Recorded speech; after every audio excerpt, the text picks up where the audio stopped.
Real Madrid নিজেদের কাজটা শেষ করেছে। এরপর রিয়ালের ম্যাচটা শেষ হওয়ার পর ১৫ মিনিটের ব্যবধানে বার্সেলোনা কাতালান ডার্বিতে জিরোনার বিপক্ষে পরাজিত হওয়ায় নিজেদের ইতিহাসের ৩৬তম লা লিগার শিরোপা জিতে নিয়েছে রিয়াল মাদ্রিদ। রিয়াল মাদ্রিদ ও বার্সেলোনা দুই দলই ভিন্ন দুই প্রতিপক্ষের বিপক্ষে মাঠে নেমেছে একই দিন। রিয়াল মাদ্রিদ প্রথম ম্যাচে কাদিসের বিপক্ষে ৩-০ গোলে জিতেছে।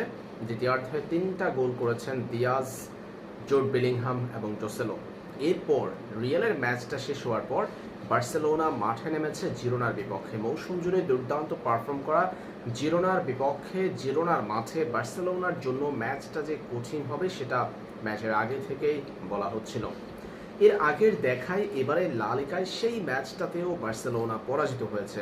এবারও ৬ গোলের রোমাঞ্চকর এক লড়াইয়ে বার্সেলোনাকে জিরোনা পরাজিত করেছে ৪-২ ব্যবধানে। ম্যাচের শুরুতে তৃতীয় মিনিটে বার্সেলোনা এগিয়ে যাওয়ার পর ব্যবধান ধরে রাখতে পারেনি। বার্সেলোনার সঙ্গে সমতায় ফিরেছে জিরোনা একেবারে চতুর্থ মিনিটে। এরপর প্রথমার্ধে বার্সেলোনা ২-১ গোলে এগিয়ে থেকে শেষ করেছিল রবার্ট লেভানদস্কির পেনাল্টি গোলের মধ্য দিয়ে।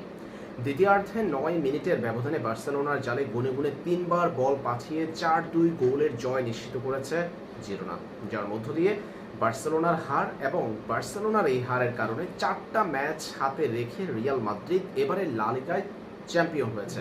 রিয়াল মাদ্রিদ বর্তমানে যে পয়েন্ট রয়েছে সেই পয়েন্টটাই তাদের চ্যাম্পিয়নের পয়েন্ট। এর মধ্যে লা লিগার ঘোষণা দিয়েছে রিয়াল মাদ্রিদ এবারে লা লিগা চ্যাম্পিয়ন। এখনও হাতে 4টা ম্যাচ বাকি।